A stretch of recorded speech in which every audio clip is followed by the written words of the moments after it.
Welcome friends, chapter number 8। अगर आपको chapter 8 अच्छे से करना है तो इट इज इम्पेरेटिव कि आप पहले चैप्टर नंबर 6 और 7 जो ब्लैंचार्ड का है वो प्लीज अच्छे से कर लें। Chapter 6 is labour market and chapter 7 is AD and AS model, क्योंकि उनका यूज यहाँ पर होगा। तो आइए मेरा बच्चा, अब मैं स्टार्ट करता हूँ चैप्टर नंबर 8। चैप्टर का नाम है NRU, that's natural rate of unemployment and Phillips curve. तो हमारा पहला टॉपिक इसमें आ रहा है inflation, expected inflation and unemployment. तो इसको मैं स्टार्ट करता हूं कैसे। सबसे पहले मैंने एएस रिलेशन को लिख लिया, जो मैंने चैप्टर 7 में भी आपके साथ किया हुआ है, which go something like this: P is equal to PE one plus marker F U C. मैंने आपको याद रहे इसके लिए यहाँ पर एएस भी लिख दिया है, that it is nothing but the AS relation which we did in the last chapter.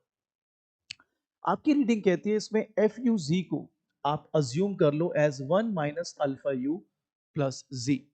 बच्चा कहता है हम ये अजम्पशन क्यों करें? वेल, इसका सही आंसर आपको मिलेगा जब आप इस चैप्टर के एंड तक पहुंचेंगे। ट्रस्ट मी, 11 से 12 इक्वेशन में आप ये पूरा चैप्टर मुट्ठी में डाल सकते हैं।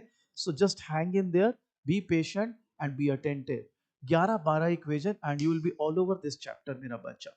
तो ये हमने अज्यूम क्यों किया है, इसका असर, इसका जो इफेक्ट है या जो इसका आंसर है, वो जब ये बोर्ड खत्म कर रहा हूँ मैं, करीबन यहाँ लास्ट में पहुंच जाऊंगा, तब मैं रिलेट करके भी दे दूंगा आपको कि क्यों ऐसा हमने अज्यूम करा, क्या इससे फायदा हुआ। लेकिन इसका इंटरप्रिटेशन हल्का फुल्का मैं अभी बता सकता हूं आपको।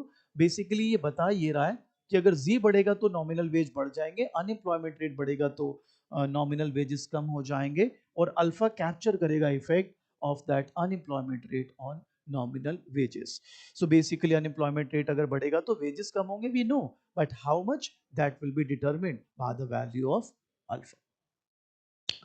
तो अगर हम ये अजम्पशन ले लें तो बेटा, अब हमारे पास जो आपका एस रिलेशन है, F U G has been replaced by this. तो अब हमारे पास जो आपका एस रिलेशन है वो कुछ मॉडर्न दिख रहा है। वो P is equal to PE one plus marker F U G की जगह आप दिख रहा है P is equal to PE one plus marker 1 - alpha U plus G, और इसी को हमने नाम दिया इक्वेशन नंबर 1। अब मेरा बच्चा, इस इक्वेशन को हमने एक पर्टिकुलर वे में डिराइव किया है और कुछ एक्स्ट्रा चीजें इसमें ऐड की हैं। जो पहली चीज ऐड की है मेरे बच्चों, P that's price, PE that's expected price. Well guys, these two have been replaced with pi and pi e respectively। Sir, pi से ही क्यों आपने इसको चेंज किया? मेरा बच्चा, अगर प्राइसेस बढ़ते हैं, महंगाई बढ़ती है, इन्फ्लेशन इज नथिंग बट महंगाई।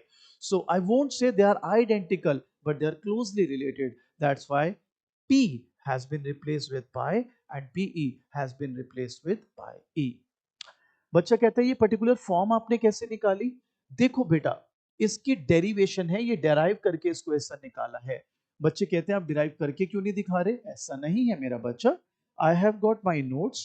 आप मेरे नोट्स के लिए मुझे व्हाट्सएप कर लीजिएगा या ग्रुप में ऐड कर दूंगा, वहां ले लीजिएगा। मैंने पूरा डेरिवेशन दिया है इसमें एंड में। लेकिन आपकी रीडिंग कहती है the derivation is tedious and of no use, और आपकी रीडिंग कहती है just focus on the end result. I am not saying it, आपकी रीडिंग ऐसा कह रही है, लेकिन फिर भी मैंने इसकी डेरिवेशन भी दी हुई है मेरा बच्चा, डोंट यू वरी। लेकिन अभी हम डेरिवेशन पे ना जाके एज पर योर रीडिंग इसके इफेक्ट्स को समझेंगे और अमल में लाएंगे, देखेंगे इससे हमें क्या फायदा होता है। अब मेरा बच्चा, इसको हमने इक्वेशन 2 बोला है। ये पर्टिकुलर जो एक्सप्रेशन में मैंने डिराइव किया इक्वेशन 1, इसको हमने बोला है इक्वेशन नंबर 2। अब मेरा बच्चा, इसके कुछ ऑब्जर्वेशंस हैं जो आप देख लें तो अच्छा है। पहली ऑब्जर्वेशन अगर आप पाएंगे तो आप देखेंगे कि अगर पाई ई बढ़ रहा है तो पाई बढ़ेगा। तो बच्चा कहता है ये तो यहीं से दिख रहा है, पाई ई बढ़ेगा तो पाई बढ़ेगा। यस, ये दिख रहा है यहां से, but again we are not doing mathematics, we are doing macroeconomics. Logic पर चलेंगे तो बढ़िया रहेगा। ओके सर, लॉजिक बताइए। बेटा, चैप्टर 7 में एएस रिलेशन की सेकंड प्रॉपर्टी मैंने तुमको पढ़ाई थी कि अगर पी बढ़ेगा, रादर पीई बढ़ेगा, तो प्राइस बढ़ जाएगा। यस सर, पढ़ाई थी। वही सेम एक्सप्लेनेशन यहां पर है। सर मैं तो भूल गया, कोई बात नहीं। अगर एक्सपेक्टेड प्राइस बढ़ेंगे तो जो इंप्लॉइज हैं वो वेज सेटर्स के पास जाएंगे और बोलेंगे हमारा रियल वेज कांस्टेंट रखने के लिए आपको नॉमिनल वेज बढ़ाने हैं। अगर वेज सेटर्स कन्विंस हो जाएगा कि यस वाकई में प्राइसेस बढ़ रहे हैं, तो वो नॉमिनल वेज बढ़ाएंगे। और अगर वो नॉमिनल वेज बढ़ाएंगे तो उनकी कॉस्ट ऑफ प्रोडक्शन बढ़ जाएगी, और कॉस्ट ऑफ प्रोडक्शन बढ़ेगी बेटा तो प्राइसेस भी बढ़ जाएंगे। So again the same explanation जैसे मैंने आपको बताया। कुछ और ऑब्जर्वेशंस भी हैं, वो भी देख ली जाए। फॉर एग्जाम्पल, अगर मार्कअप बढ़ेगा तो इन्फ्लेशन बढ़ेगी। बच्चा कहता है again I can see from here, ये बढ़ेगा तो ये बढ़ेगा, बट अगेन मुझको लॉजिक चाहिए, लॉजिक मजा आएगा ना लॉजिक समझने में। तो पहला जो इसका रीजन है वो मैं समझाता हूं। मार्कअप मतलब प्रॉफिट मार्जिन। वैसे तो मार्कअप बहुत बड़ा टर्म है, लेकिन आपकी रीडिंग के हिसाब से मार्कअप मतलब प्राइमरली प्रॉफिट मार्जिन। तो अगर एज अ सेलर मैं प्रॉफिट मार्जिन अपने बढ़ाऊंगा, डोंट यू थिंक मैं प्राइसेस बढ़ा दूंगा? Yes sir. अगर प्राइस बढ़ेगा तो इन्फ्लेशन बढ़ेगी मेरे बच्चे। ठीक है। अब एक बच्चे ने रेगुलर नॉर्मल क्लास में हमसे पूछा, और बड़ा अच्छा क्वेश्चन था बच्चे का। वेंकटेश्वरा कॉलेज का बच्चा था वो, और बड़ा अच्छा क्वेश्चन उन्होंने पूछा। तो आइए मैं उस क्वेश्चन को भी यहाँ पर इनकॉर्पोरेट करता हूँ। बच्चे का क्वेश्चन था, सर आपका मतलब है मार्कअप मतलब प्रॉफिट मार्जिन बढ़ाना? हाँ बेटा, प्रॉफिट मार्जिन बढ़ाना।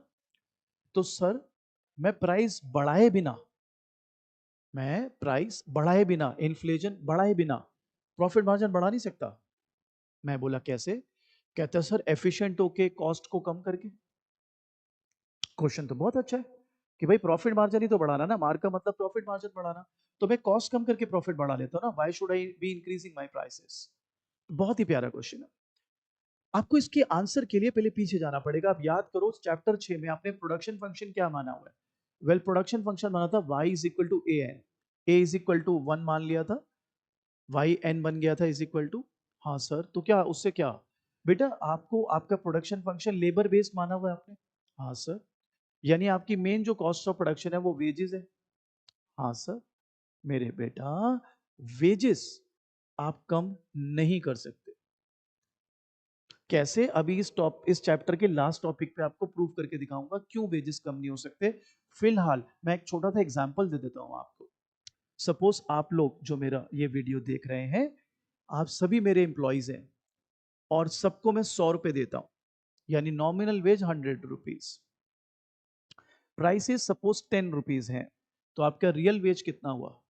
Sir 10, 100 divided by 10, W/P 10। Good. Suddenly prices 20 हो गए, आप सब भागते हुए आए मेरे पास, बोले अरे भाई साहब प्राइसेस 20 हो गए हैं, आप हमको 100 रुपए वेज देते हो, हमारा रियल वेज तो 5 रुपए हो गया। मैं बोला तो? कह रहे भाई हमारा रियल वेज सेव करो, सेम कांस्टेंट करो, नहीं तो हम काम छोड़ रहे हैं। खुली धमकी। तो मैंने आपका रियल वेज कांस्टेंट रखने के लिए नॉमिनल वेज 100 से 200 कर दिए। तो अब 200 डिवाइडेड बाय 20 कितना हो गया रियल वेज? सर 10। ठीक है। हाँ सर। आप सब लोगों ने बोला अरे आप तो बड़े अच्छे आदमी हो, आप तो भगवान और पता नहीं क्या क्या। मैंने कहा नहीं भाई, हम ऐसा कुछ नहीं। आप कहोगे सर ये क्या कहानी सुना रहे हो, उसका क्या लेना देना है? बता रहा हूं बेटा। सपोज सडनली प्राइस 20 से 5 हो गए, और आपका रियल वेज तो 10 होना चाहिए, तो अब आपके नॉमिनल वेज कितने होने चाहिए? सर 50। मैं गया, तुम भगवान बोल रहे थे ना, भगवान आया आपके पास कि भाई साहब नॉमिनल वेज 50 कर दो, रियल वेज को 10 रखने के लिए। तुम सबने भाई साहब गालियां देनी शुरू कर दी, भगा दिया मेरे को धक्के मार के, कह रहे पागल हो गए, कोई वेज कम होता है क्या कभी? तो बात समझ लीजिए, यहां पर प्रॉफिट मार्जिन बढ़ाने का मतलब है प्राइसेस बढ़ना ही। समझ रहे हो बात? सर रियल लाइफ में, अरे बचपन से आज तक देख ले, ब्रेड तू खाता है बचपन से, कोई रेट कम हुए हैं? रिक्शा पे जाता है, कोई रेट कम हुए हैं? नॉमिनल वेज कम एक्सेप्ट नहीं करते। हालांकि एक मॉडल होता है जिसे बोलते हैं फूलिंग मॉडल, वो मैं भी चैप्टर के एंड में समझाऊंगा। कैसे तू वर्कर को बेवकूफ बना सकते हैं, कैसे मैं तुम लोगों को बेवकूफ बना के तुम्हारे रियल वेज कम कर दूंगा, वो अलग बात है, वो मैं भी चालाकी खेलूंगा। लेकिन नॉर्मली अगर मैं सीधा मुंह पे जाऊं बोलूं नॉमिनल वेज कम कर लो, भाई साहब तुम तो भगा दोगे, कहोगे ना हम नहीं करते। तो अब अगर नॉमिनल वेज कम नहीं हो रहे हैं तो कॉस्ट ऑफ प्रोडक्शन कम नहीं हो सकती, इसलिए मेरा प्रॉफिट मार्जिन सिर्फ और सिर्फ बढ़ेगा प्राइस बढ़ा। ठीक है। लोग क्या करते हैं, सिर्फ एक्सप्रेशन देख लेते हैं, ये बढ़ रहा है तो ये बढ़ रहा है। दिमाग लगाना है हाउ। अगला एक्सप्रेशन है मेरा बच्चा, अगर z बढ़ेगा तो भी इन्फ्लेशन बढ़ेगा। तो z है कैच ऑल वेरिएबल, आपकी रीडिंग के हिसाब से कैच ऑल वेरिएबल का जो क्लासिक एग्जांपल है वो है unemployment benefits. So we all know that unemployment benefits अगर बढ़ेंगे अनएम्प्लॉयमेंट बेनिफिट्स अगर बढ़ेंगे तो फिर आपकी जो नॉमिनल वेजेस हैं वो भी बढ़ेंगे, कॉस्ट ऑफ प्रोडक्शन बढ़ेगी और प्राइसेस यानी इन्फ्लेशन भी बढ़ जाएगी। अगला आता है जी अनएम्प्लॉयमेंट। आपको पता है अनएम्प्लॉयमेंट रेट ज्यादा होगी तो इन्फ्लेशन कम हो जाएगी। सर ये कैसे? बच्चों अनएम्प्लॉयमेंट रेट अगर ज्यादा होगी तो वेजेस कम दोगे, यस। वेजेस कम दोगे तो कॉस्ट ऑफ प्रोडक्शन कम, यस। कॉस्ट ऑफ प्रोडक्शन कम तो प्राइसेस भी कम, यस। प्राइसेस कम तो इन्फ्लेशन भी कम। सर ये अल्फा क्यों है? अल्फा बताएगा कितना इफेक्ट आएगा। अगर अल्फा की वैल्यू ज्यादा है तो अनएम्प्लॉयमेंट रेट के बढ़ने का ज्यादा इफेक्ट आएगा इन्फ्लेशन पर, इनवर्स तो है वो इंप्लाइड है। और अगर इसकी वैल्यू कम है तो ज्यादा फर्क, ज्यादा असर, ज्यादा इफेक्ट नहीं आएगा। सो आई होप ये एक्सप्रेशन के जो ऑब्जर्वेशंस हैं ये क्लियर है सबको। ये मैं मिटा देता हूं क्योंकि मैं इसी बोर्ड पे खत्म कर दूंगा पूरा चैप्टर आपका। बोलो जी यहां तक आई होप सबको क्लियर, गुड टू गो। अब मेरा बच्चा आपकी रीडिंग कहती है इसको टाइम एंडाइसिस के साथ बांध लो। Pi T is equal to pi E T plus markup plus G minus alpha U T, और इसको बोलते हैं equation 3। Nothing spectacular, it just that हमने टाइम एंडाइसिस के साथ इसको जो है वो बांध लिया है। तो टाइम एंडाइसिस के साथ एक बारी बंध जाए तो बात खत्म हो जाती है। अब हम बात करेंगे मेरे बच्चों फिलिप्स कर्व की। फिलिप्स कर्व पहले बात करेंगे 1960s की। अच्छा एक थोड़ी गलत फहमी भी है फिलिप्स कर्व को लेके लोगों को, पहले मैं वो भी थोड़ी सी दूर कर दूं। लोगों को लगता है फिलिप्स कर्व फिलिप ने ही उस पे काम किया हुआ है। फिलिप ने काम किया यूके में, सोलो सैमुअल्सन ने काम करा यूएसए में। तो सेम ऑब्जर्वेशंस थी ऑलमोस्ट, कंक्लूजन्स भी सेम थे, लेकिन सोलो और सैमुअल्सन का उतना नाम नहीं बन पाया इस चीज में। फिलिप का ज्यादा नाम बना, इसलिए फिलिप कर्व को ज्यादा तरजीह दी जाती है, इंपॉर्टेंस दी जाती है, प्रेफरेंस दी जाती है। But you have to keep in mind कि ये यूके के लिए इसने काम किया, अच्छा काम किया, नो डाउट अबाउट इट। लेकिन सोलो सैमुअल्सन ने भी सेम ही काम किया, बट उन्होंने काम किया यूएसए के लिए। सो वैसे तो मैं अपने नोट्स में अगर आपको बताऊं तो मैंने ना बड़े सारे डिटेल में नोट्स बनाए हुए हैं और काफी डिटेल में लिखा है सारा हिस्ट्री वगैरह एंड एवरीथिंग। बट ऑब्वियसली यहाँ पे हिस्ट्री बोलूंगा तो आप थोड़े बोर हो जाओगे, तो मैं सीधा मुद्दे की बात पर ही फिर आपके साथ आता हूँ, आपके पास आता हूँ। तो बेटा हम बात कर रहे हैं 1960s की। तो 1960s में होता क्या था कि कभी पॉजिटिव इन्फ्लेशन हो जाती थी, कभी नेगेटिव इन्फ्लेशन हो जाती थी। On an average zero inflation थी। कभी कुछ ईयर्स में पॉजिटिव इन्फ्लेशन हो जाती थी, कुछ ईयर्स में नेगेटिव इन्फ्लेशन हो जाती थी।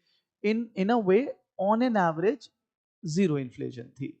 अब आप बताइए जो वेज सेटर्स है अगर उनका एक्सपीरियंस ऐसा रहा है कि पास्ट में एवरेज इन्फ्लेशन जीरो है, तो डोंट यू थिंक उनकी जो एक्सपेक्टेशन होगी रिगार्डिंग इन्फ्लेशन वो भी क्या होगी? Same, that is zero. So don't you think चलो ऐसे एग्जांपल लेते हैं।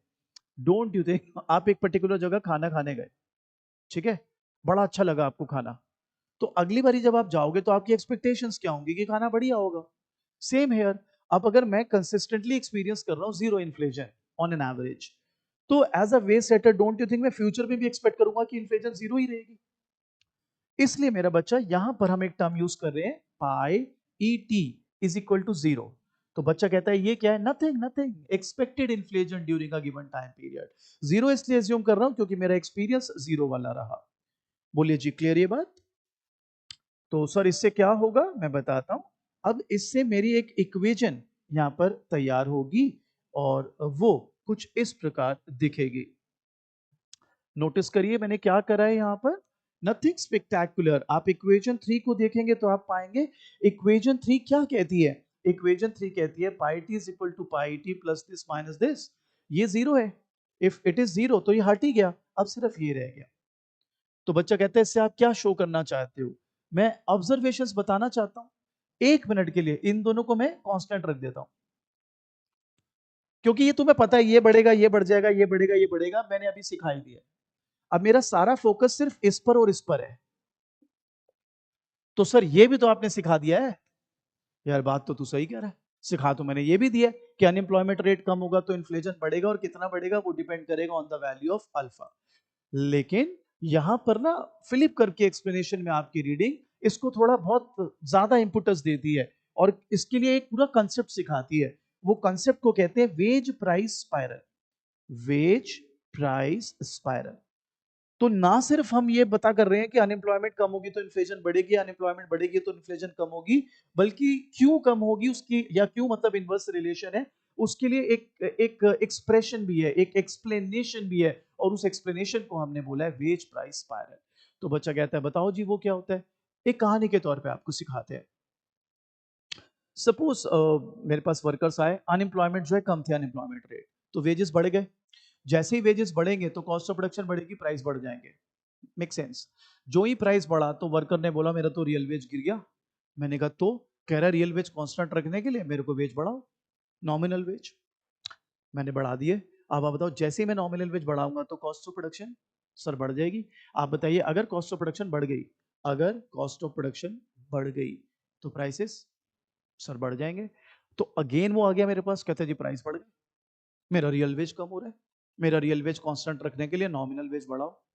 मैंने कहा यार ये क्या बात हुई, अभी तो तू बढ़वा के गया था। कहता है मैं क्या करूं, प्राइस बढ़ रही।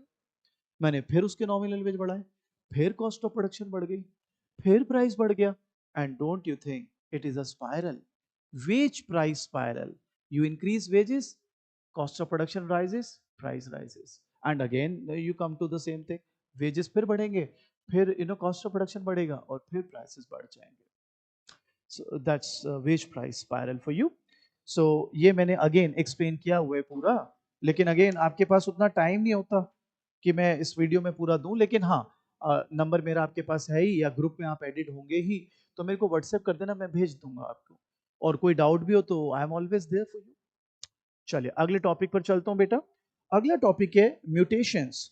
म्यूटेशंस करने के लिए अब आपको जाना पड़ेगा 1970s ऑनवर्ड। मतलब वैसे तो मैं बोलूं तो मिड 1970 ऑनवर्ड्स, तो मगर चलो 1970 से थोड़ा थोड़ा हरकत आनी शुरू हो गई थी। तो बच्चा कहता है क्या हरकत आनी शुरू हो गई थी। हरकत ये आनी शुरू हो गई थी कि अब inflation on an average was not zero. अब इन्फ्लेशन पॉजिटिव भी थी और परसिस्टेंट भी थी। यानी एक तो वैल्यू थी उसकी अच्छी खासी, और दूसरा लगातार थी, ये नहीं कि कभी पॉजिटिव कभी negative making average zero. So it was not zero now, it was having some positive value, and also persistent भी थी। तो अब इसका जो असर है वो अब हम आपको दिखाते हैं मेरा बेटा कि क्या असर पड़ा। सो बेटा आगे का कॉन्सेप्ट मैंने पहले ही आपके लिए बोर्ड पे लिख डाला है ताकि समय बचे और मैं एक्सप्लेनेशन पर ज्यादा ध्यान आपके साथ दे सकूं। अब मेरा बच्चा हमने आगे बढ़े 1970 ऑनवर्ड्स की बात करी, तो उसमें हमने आपको क्या बताया कि जो एक्सपीरियंस अब था आपके वेज सेटर्स का वो ये था कि inflation is there, and that too persistently. ये नहीं कि वन ऑफ है कि थोड़े टाइम हुआ थोड़े टाइम नहीं हुआ। Inflation was there persistently and in some good value, positive values में। सो अब हम आपको यहाँ पे थोड़ा सा एक्सप्रेशन चेंज करके देते हैं बच्चों। सबसे पहले मैं इस पर आपका ध्यान चाहूंगा, pi E T is equal to theta pi T minus one, मैं इसको इक्वेशन नंबर 5 भी बोलूंगा। तो इसका मतलब क्या है, इसका मतलब है your expected inflation shall depend upon last year's inflation as well, how much that shall be decided by theta. तो थीटा क्या है और ये सब क्या है मैं अभी बताता हूं। अब मुझे बताओ अगर मैं वेज सेटर हूं और मैं एक्सपीरियंस कर रहा हूं कि लास्ट ईयर में इन्फ्लेशन हुई है, तो don't you think it will be foolish to expect कि अब जीरो इन्फ्लेशन होगी आगे।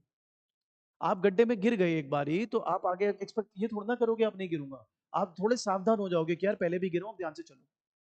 सो सिमिलरली अगर आपके पास के एक्सपीरियंस ये है कि परसिस्टेंट इन्फ्लेशन चल रही है, पॉजिटिव इन्फ्लेशन चल रही है, then how on earth will you be able to assume कि आगे जीरो इन्फ्लेशन होगी। पर पहले तो करते थे जी, अरे तो पहले एक्सपीरियंस भी तो जीरो इन्फ्लेशन के थे एवरेज। अब एक्सपीरियंस अलग है भाई। अगर एक्सपीरियंस अलग है तो मेरी एक्सपेक्टेशंस, तभी तो आपने कॉलेज में नाम सुना होगा रैशनल एक्सपेक्टेशन। रैशनली क्या सेंस बनती है कि आपका जो एक्सपीरियंस है उसके हिसाब से आप अपनी एक्सपेक्टेशंस भी फॉर्म करें। तो अब अगर आपको लगता है कि यार पास्ट में इन्फ्लेशन रही है, तो फिर ऑब्वियसली आगे फ्यूचर में भी इन्फ्लेशन रहनी चाहिए। अब वो कितना असर आएगा पुरानी इन्फ्लेशन का इस साल के इन्फ्लेशन पर, वो डिटरमिन्ड होता है थीटा से। अगर थीटा की वैल्यू हाई है तो लास्ट ईयर की इन्फ्लेशन बहुत हद तक असर डालेगी इस साल की इन्फ्लेशन पर। अगर थीटा की वैल्यू कम है तो लास्ट ईयर की इन्फ्लेशन इस साल की इन्फ्लेशन पर कम असर डालेगी। अब अगर आपके दिमाग में ये सवाल आता है कि कौन कौन से फैक्टर्स हैं जो डिसाइड करेंगे कि थीटा की वैल्यू ज्यादा होगी या कम, उसके लिए आप मेरे से वेलफेयर इकोनॉमिक्स की क्लासेस लीजिए, जो आपको आइदर एमए में मिलेगी या as an optional paper third year में मिलेंगी। वो वेलफेयर इकोनॉमिक्स का पार्ट है, तो मैं अभी उसमें जा नहीं रहा, बिकॉज वो फिर मैं एक बार ही खोलूंगा तो फिर मेरे को लंबा जाना पड़ेगा उस पर। तो अभी बस आप ये समझ लीजिए, थीटा की वैल्यू अगर ज्यादा, तो लास्ट ईयर की inflation will have a major impact on the expected inflation, और अगर थीटा की वैल्यू कम है तो फिर लास्ट ईयर की inflation will not have that much effect on the current inflation. अब मेरा बच्चा, इसका मैंने यूज क्या किया है वो देख लें आप। सो मैंने अब यहां पर क्या किया, pi T is equal to theta pi T minus one. So minded, ये pi E T has been replaced by this, ये pi E T has been replaced with theta pi t minus 1, rest has been kept same. So basically you look at equation 3, you look at this part of equation 3, that is pi e t, and it has been replaced by this equation 5. तो sir ऐसा आपने क्यों करा, इससे हमें क्या मिलेगा, सब बताता हूं मेरे भाई, सब बताता हूं। अब हम थीटा की डिफरेंट वैल्यूज को आपके साथ शेयर करते हैं, आपके साथ बताते हैं। अगर थीटा जीरो है, यानी लास्ट ईयर इन्फ्लेशन थी ही नहीं, लास्ट ईयर की इन्फ्लेशन का इस साल को इन्फ्लेशन पे असर है ही नहीं, तो आप बताइए, ये थीटा जीरो है तो पूरा ही गायब हो जाएगा। अगर ये पूरा ही गायब हो गया तो you are just left with this, yes और नो, यस सर। तो ये आपके पास बच गया। अगर आप नोटिस करो, it is nothing but equation number 4। अगर थीटा पॉजिटिव है तो इट इज नथिंग बट, ये जो मैंने आपके लिए एक इमेजिनरी वो बनाया था, इमेजिनरी क्या बोलूं, मतलब सब्स्टिट्यूट करके जो वैल्यू डाली थी वो आ गया। अब यहां से इंटरेस्टिंग फेज शुरू हो जाता है इकोनॉमिक हिस्ट्री का भी। अब तक, अप टिल 1970, लोग जो थे, जो इकोनॉमिस्ट थे, उनका सिर्फ ध्यान पता है किस पर था, यार इन्फ्लेशन कितनी होगी इस साल, यार अनएम्प्लॉयमेंट बढ़ेगी तो इन्फ्लेशन कम हो जाएगी, अनएम्प्लॉयमेंट कम होगी तो इन्फ्लेशन बढ़ जाएगी, बस हमें ये देखना है इस साल इन्फ्लेशन कितनी होगी। इसलिए आप नोटिस करिए यहां पर पाए लिखा है, पाए लिखा है। आप कहोगे तो कहना क्या चाहते हो, मगर from 1970 onwards, the focus, the thrift was not to see how much the inflation is gonna be in particular year, but the change in inflation that has taken place from this year, or rather from last year to this year. तो बच्चा कहता है मतलब इसका कोई logic तो होना चाहिए कि पहले इन्फ्लेशन देख रहे थे, अब ये चेंज इन इन्फ्लेशन देख रहे हैं, ऐसा क्यों? लॉजिक है ना मेरा बच्चा। यहाँ पर आपने क्या लिखा है, theta one, theta captures the effect of last year's inflation to this year's inflation. हाँ सर, वन मतलब 100% बचे, यानी हम ये मान के चल रहे हैं कि जो लास्ट ईयर की इन्फ्लेशन है वो तो 100% इम्पैक्ट डालेगी ही डालेगी इस साल, तो वो तो कोई दिक्कत ही नहीं है। अब मुझे देखना है कि उसके ऊपर कितनी इन्फ्लेशन बढ़ी। So that's why I am interested in knowing the change in inflation, not the actual inflation. Because theta one का मतलब है I am 100% sure that last year जो भी इन्फ्लेशन रही है वो 100% इधर भी रहेगी, उसका इम्पैक्ट रहने वाला है। तो बच्चा कहता है और कौन से रीजन है जिसके अलावा इन्फ्लेशन चेंज हो जाएगी, जब आप कह रहे हो लास्ट ईयर की इन्फ्लेशन पूरा इम्पैक्ट दिखा रही है, तो इस साल की इन्फ्लेशन लास्ट ईयर से चेंज कैसे हो सकती है? कैसे? ऐसे, इससे, इससे, इससे। मार्कअप चेंज हो गया इस साल, कैच ऑल वेरिएबल चेंज हो गया इस साल, अनएम्प्लॉयमेंट रेट चेंज हो गया इस साल। तो यहां पर इकोनॉमिस्ट का फोकस अब ये नहीं रह गया कि इस साल इन्फ्लेशन क्या रहेगी, अब फोकस हो गया कि चेंज इन इन्फ्लेशन कितना होगा, because they were keeping in mind कि 100% लास्ट ईयर की इन्फ्लेशन विल हैव बेरिंग और effect on this year's inflation too. थोड़ा दिमाग लगाइए, let that sink in a bit, आराम से सोचिए, देखिए, फिर मैं आगे बढ़ता हूं। टोटल 11-12 इक्वेशन में पूरा चैप्टर आप खत्म करेंगे। फिलहाल 6 पर तो हम पहुंच गए हैं, तो मैं आपको दे देता हूं 30 सेकंड, आराम से सारा स्कैन कर लीजिए कि ये यहां तक जो हुआ है क्या वो आपको समझ आ रहा है। एंड ऑब्वियसली इसके नोट्स के लिए इम्तिहान में क्या लिखेंगे वो मैं आपको दे ही दूंगा, जैसे मैंने बताया। देख लीजिए आराम से, टेक योर टाइम, हमें कोई जल्दी नहीं है जी।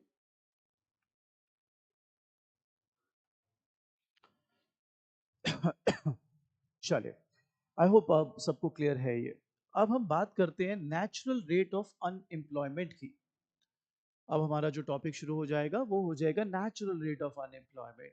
मेरे बच्चों, चैप्टर 6 में जब यूएन बनाया था नेचुरल रेट ऑफ अनएम्प्लॉयमेंट, तो याद है पी किसके बराबर रखा था, पीई। तो अब मेरे बच्चे पाई किसके बराबर रख दोगे, sir pi E. Very good.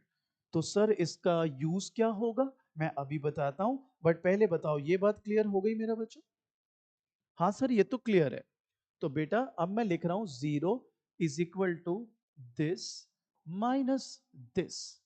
बच्चा कहता है ये क्या करा आपने, ये तो कुछ समझ नहीं आया। अभी समझाता हूं। यहां पे तुमने यूटी लिखा था, इसको मैंने यूएन कर दिया। UN stands for, sir, natural rate of unemployment. Very nice. Natural rate of unemployment पर पाई किसके बराबर होता है, sir, pi E. Very good. यहां पर बताइए आपने क्या लिखा था, pi T is equal to theta pi T minus one. Yes. Theta को वन मान लिया, यस, हटा दो, क्योंकि 100% आएगा वो इन्होंने मान लिया इकोनॉमिस्ट ने। अब पाई टी किसके बराबर हो गया, sir, pi T minus one. Very nice. तो पाई टी माइनस वन, बात को समझ लें, pi T minus one is nothing but pi E. और आप ही ने मेरे को बोला पाई और पाई ई बराबर है, थोड़ा दिमाग लगाइए भाई, ऐसे कह दो ना, pi T minus pi E T is equal to this, ठीक है। यूएन पर बोथ पाई एंड पाई ई बराबर, यस। तो अगर दोनों बराबर है तो दोनों का डिफरेंस क्या होगा, zero. But you have to make sure, you have to keep that in mind, that this condition, this particular condition can only be, true when we are taking UN, that is natural rate of unemployment. आराम से देखिए, कोई भी doubt है please पूछे। इसके बाद आपकी रीडिंग्स इसको यूएन के लिए सॉल्व करते हैं। अगेन यूएन क्या है, नेचुरल रेट ऑफ अनएम्प्लॉयमेंट। इसको जैसे ही आप सॉल्व करोगे ये ऐसा दिखेगा। इसको बोल दिया इक्वेशन नंबर 7। आपको नेचुरल रेट ऑफ अनएम्प्लॉयमेंट की जो प्रॉपर्टीज हैं उस पर पूरा ध्यान रखना पड़ेगा, तभी बात बन पाएगी बेटा। अब हम क्या करते हैं, नाउ री राइट इक्वेशन 3। तो अब रीराइट इक्वेशन 3 करना है तो पहले इक्वेशन 3 तो समझ ले आदमी क्या है। आइए इक्वेशन 3 पर बात करते हैं। It was pi T is equal to pi T plus markup plus Z minus alpha U T. आराम से देख लीजिए, अब मैं इसको रीराइट करूंगा यूएन की टर्म्स में, सो मेक श्योर आपको ये समझ आ जाए मेरा बेटा। तो this is how I am gonna do. Compare करते चलिए, यहां पर था पाई इज इक्वल टू पाई ई, मैं पाई को इधर ले आया हूं बेटा, माइनस अल्फा मैंने वहां से यूज किया मेरे बेटे, और ये लिख दिया यू टी माइनस जो मैंने यहां पे सॉल्व किया था mu plus G upon alpha. So this has been क्या बोलते हैं, रीस्ट्रक्चर्ड सो टू से। पाई टी को मैं इधर ले आया, अल्फा को यहां रखा, यूटी कॉमन लेके इसको इधर ले गया। ठीक मेरा बच्चा। और अभी अभी बताओ तुमने यूएन को क्या लिखा है इसके बराबर। सो एक बहुत ही सुंदर रिलेशन आपके लिए बनता हुआ, minus alpha UT minus UN. ये समझ लीजिए मेन चीज यही है, ये समझ लीजिए मेन चीज यही है आपकी। इसी पे आगे सारा खेल चलेगा। सो ये जो अब आपका बन गया बेटा, this will be your equation number 8। आराम से देख लीजिए बेटा, कोई भी डाउट है तो प्लीज पूछ लीजिए।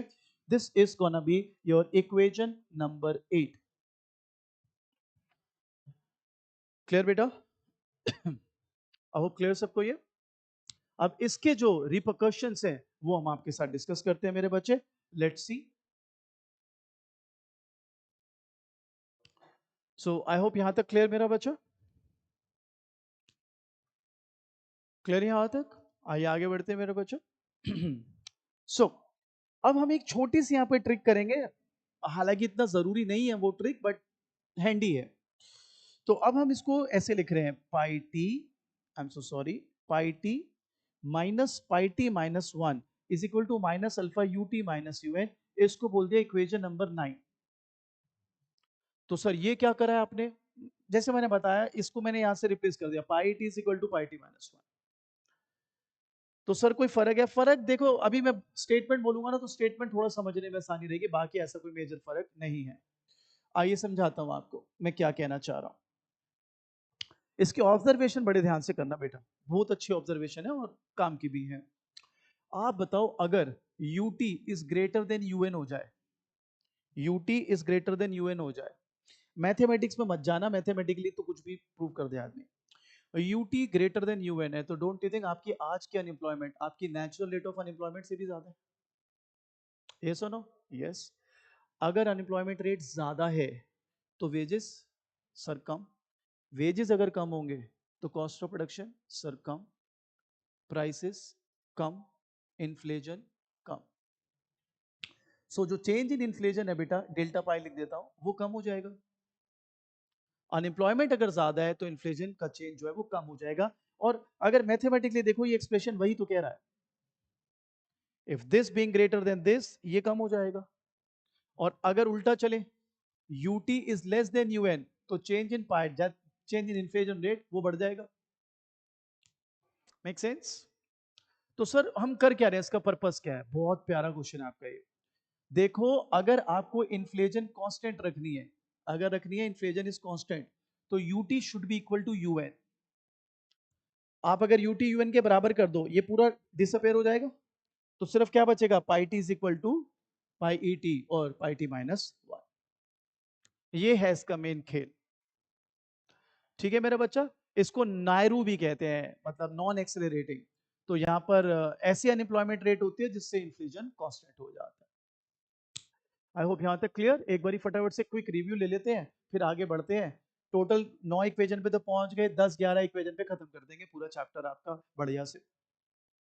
पहला topic, AS relation, P is equal to PE, one plus markup F U C. हमने एफ यू सी को एज्यूम कर लिया 1 minus alpha U plus G. फिर हमने उसकी रिप्लेसमेंट करी तो इक्वेशन 1 आ गया। फिर इक्वेशन 1 को एक पर्टिकुलर वे में सॉल्व किया गया है, जहां पर पी को पाई से रिप्लेस किया गया और बाकी एक पर्टिकुलर डिराइव किया गया है पर्टिकुलर वे में। उसकी डेरिवेशन आप नोट्स पे मेरे से ले लेना, हालांकि रीडिंग कहती है उसका यूज नहीं है कुछ। इफेक्ट का मतलब लास्ट जो कंक्लूजन है उसका यूज है। तो ये इक्वेशन आ गई। इस इक्वेशन पे मैंने ऑब्जर्वेशंस दिए थे आपको कि पाई ई बढ़ेगा तो पाई बढ़ जाएगा, मार्कअप बढ़ेगा तो पाई बढ़ जाएगा, जी बढ़ेगा तो मार्कअप बढ़ जाएगा, और रादर इन्फ्लेशन बढ़ जाएगा, अनएम्प्लॉयमेंट बढ़ेगी तो इन्फ्लेशन कम हो जाएगा। इसके बाद मेरा बच्चा हमने इसमें टाइम एंडाइसिस और यूज कर दिए, ये टी आप देख सकते हैं सब्सक्रिप्ट पर। अब बात हुई फिलिप कर्व की, तो 1960 में जब शुरू हुआ फिलिप कर्व का खेल, तो तब एवरेज इन्फ्लेशन जीरो थी, तो एक्सपेक्टेड इन्फ्लेशन जीरो लेके खेला जाता था, तो ऐसा बन जाता था। और वेज प्राइस स्पाइरल का हमने आपको एग्जांपल दिया पूरा, कैसे अनएम्प्लॉयमेंट और इन्फ्लेशन में इनवर्स रिलेशन है। 1970 ऑनवर्ड्स इन्फ्लेशन होने लगी, तगड़ी होने लगी, परसिस्टेंट होने लगी, तो हमने फिर इस एक्सप्रेशन को ऐसे लिखा और पाई ई टी को मान लिया theta pi T minus one, जो कि बेसिकली ये बता रहा है कि लास्ट ईयर का इन्फ्लेशन का असर इस साल की इन्फ्लेशन पर कितना पड़ेगा। फिर हमने थीटा की अलग अलग वैल्यूज ली, थीटा जीरो रखा तो ये आ गया, पॉजिटिव रखा तो ये आ गया, और वन रखा तो ये आ गया। और वन ही आपको अब मान के चलनी थी, बिकॉज 100% ये श्योर था कि लास्ट ईयर की इन्फ्लेशन का पूरा इंपैक्ट रहेगा इस साल के इन्फ्लेशन पर। अब उसके अलावा जो इन्फ्लेशन चेंज होगी वो अदर फैक्टर्स की वजह से होगी, इसलिए हमारा ज्यादा इंटरेस्ट आ गया चेंज इन इन्फ्लेशन रेट पर। फिर हम चले नेचुरल रेट ऑफ अनएम्प्लॉयमेंट पर, जहां पर पी पी के बराबर है, पाई पाई के बराबर है, इसलिए pi T minus pi E T zero बन गया। फिर यूएन के लिए सॉल्व किया, इक्वेशन 3 को रीराइट करके पूरा ये एक्सप्रेशन ले लिया, और उसके ऑब्जर्वेशंस देखे हमने। आई होप क्लियर ये। आइए आगे बढ़ते हैं बेटा। अब बात होती है high inflation, high inflation and Philip curve. आप बताइए, अगर इन्फ्लेशन बहुत ही ज्यादा हाई है, तो ना तो वर्कर और ना तो firms, they will be reluctant to enter into long term contracts, long term wage agreements. Sir ऐसा क्यों? बताता हूं। अगर expected price PE actual price से ज्यादा निकला, अगर एक्सपेक्टेड प्राइस एक्चुअल प्राइस से ज्यादा निकला या कम निकला, तो एक पार्टी को नुकसान होगा और एक को फायदा होगा। सर थोड़ा सा डिटेल में बताओ ना। बताता हूं। मैं एक वर्कर हूं, ठीक है सर, मेरे को एक्सपेक्टेशन था कि कल को, आज 10 रुपए प्राइस है, कल 12 हो जाएगा, मैंने उसके हिसाब से वेज डिसाइड कर लिए।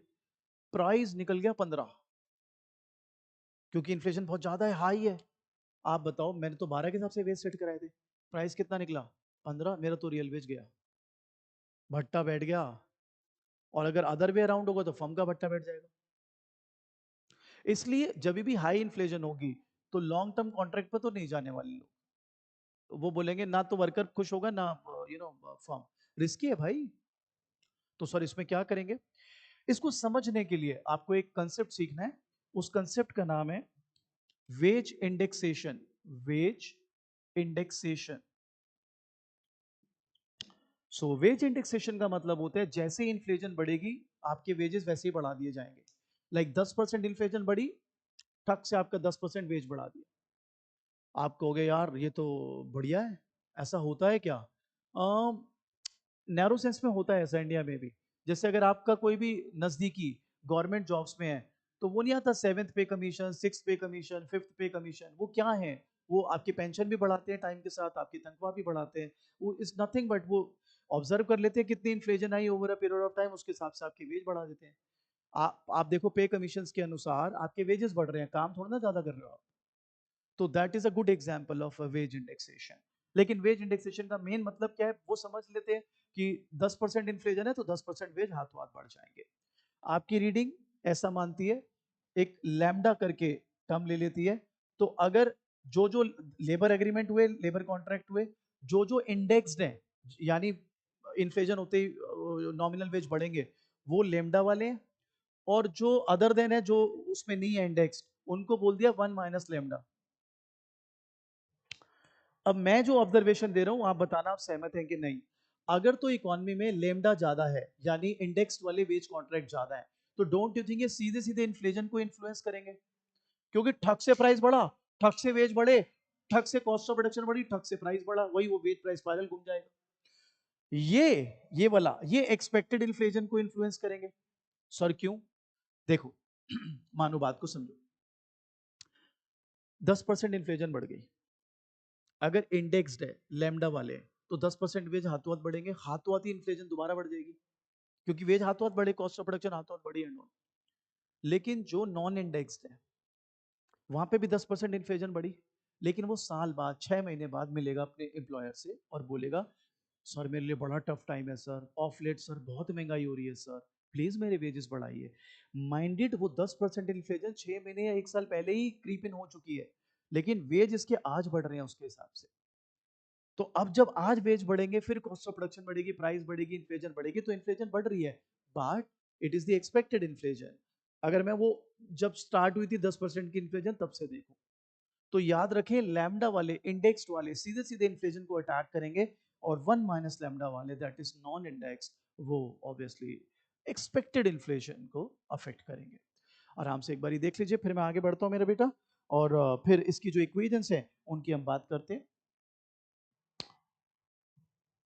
तो अब मैं यहां लिखता हूं pi T is equal to lambda, ध्यान देंगे, पाई टी, ठीक है, ध्यान देंगे, plus 1 - lambda pi E T. मैं थोड़ा साफ लिख दूं इसको। पहले इस चीज को आप लोग से विनती है समझें। आप यहां पर ना पोजीशनिंग देखिए लेमडा की और 1 - लेमडा की, वो बहुत जरूरी है आपके लिए देखना। और यहां से भी आप इसको कंपेयर कर सकते हैं। दिस वन, इक्वेशन 3 ये था आपका, ठीक है। इतना हिस्सा खाली देखना है।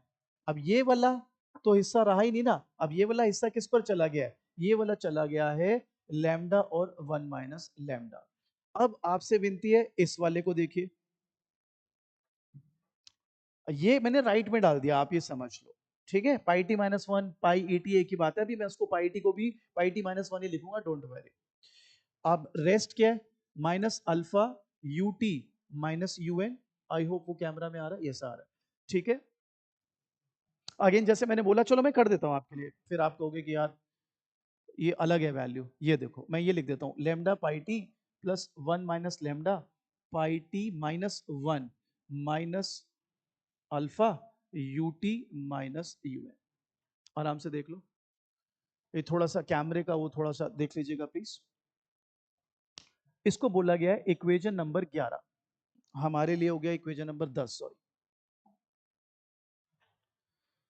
ये जीतना जरूरी है, नहीं तो दिक्कत होगी बेटा, ये जीतना जरूरी है।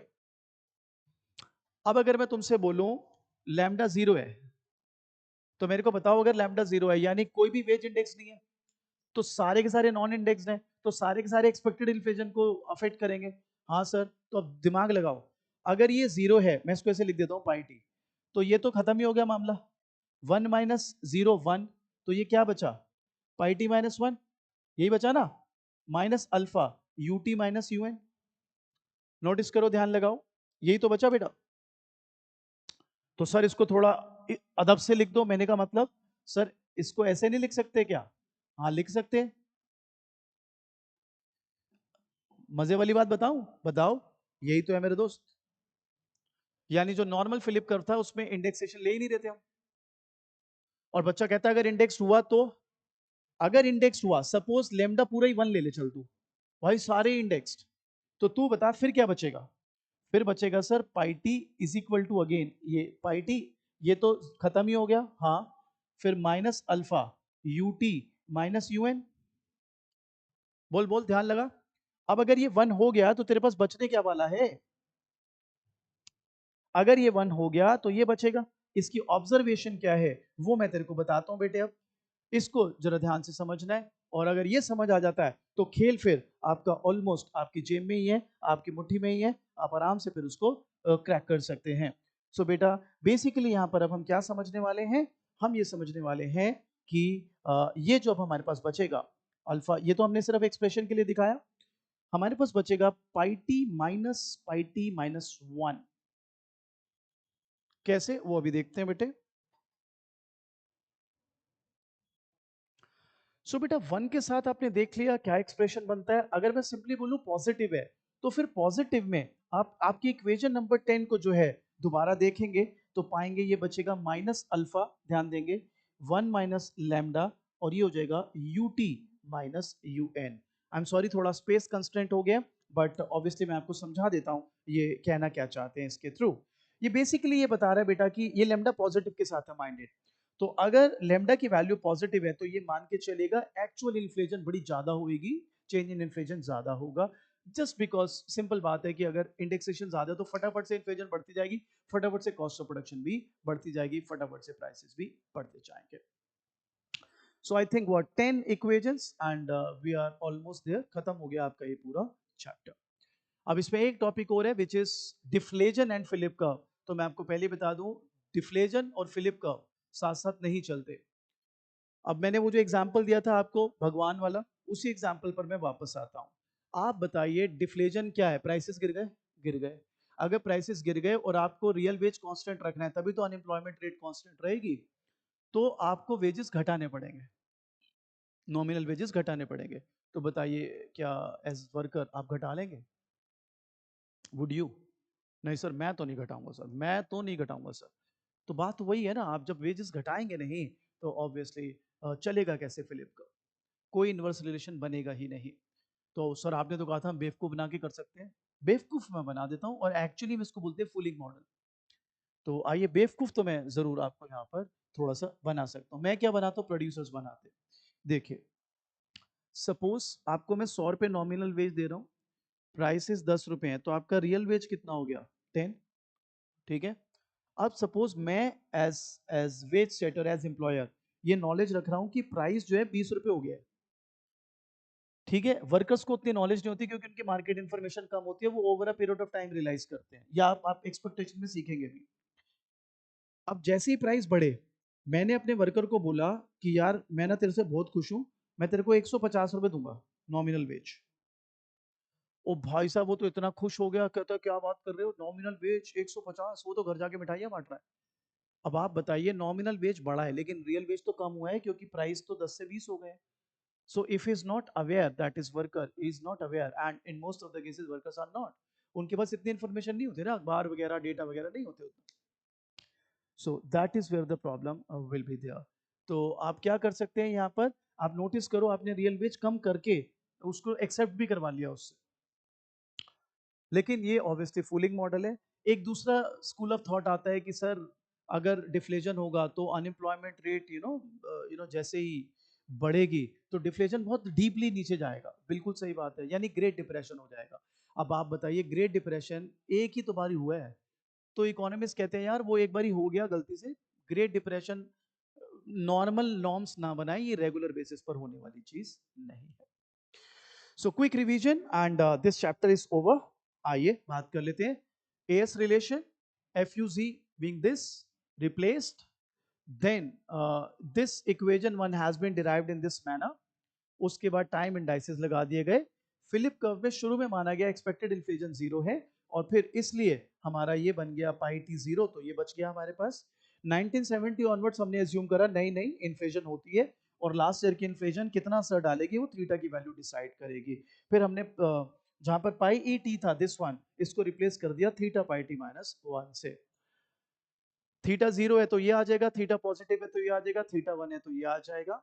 एनआरयू आपको बताया pi is equal to pi E, तो this difference is zero and we are left with this only.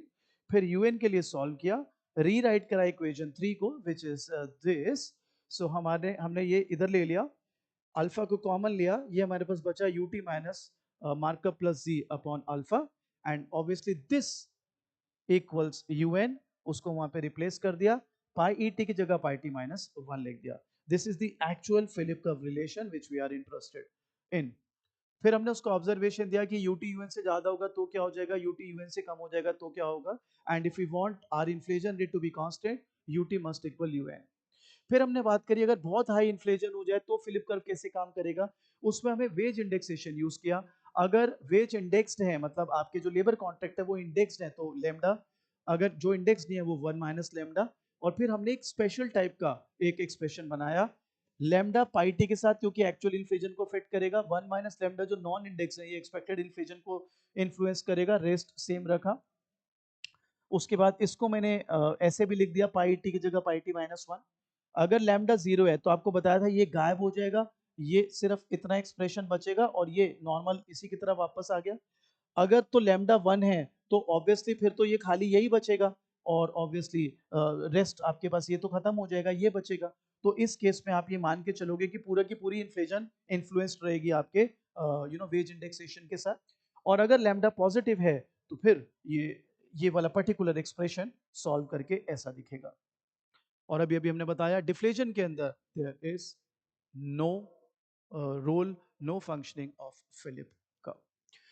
आपसे विनती है ध्यान से अच्छे से पढ़िए. अगर इस वीडियो में हमसे कोई गलती हुई है तो please bring it to our notice, we will try and rectify that as well. और अगर कोई भी आपको डाउट है, कोई नोट्स चाहिए, पास पेपर्स चाहिए, feel free to share that. ये मेरा नंबर है, आप इस पर व्हाट्सएप कर सकते हैं. 9811439887. I hope this video helps.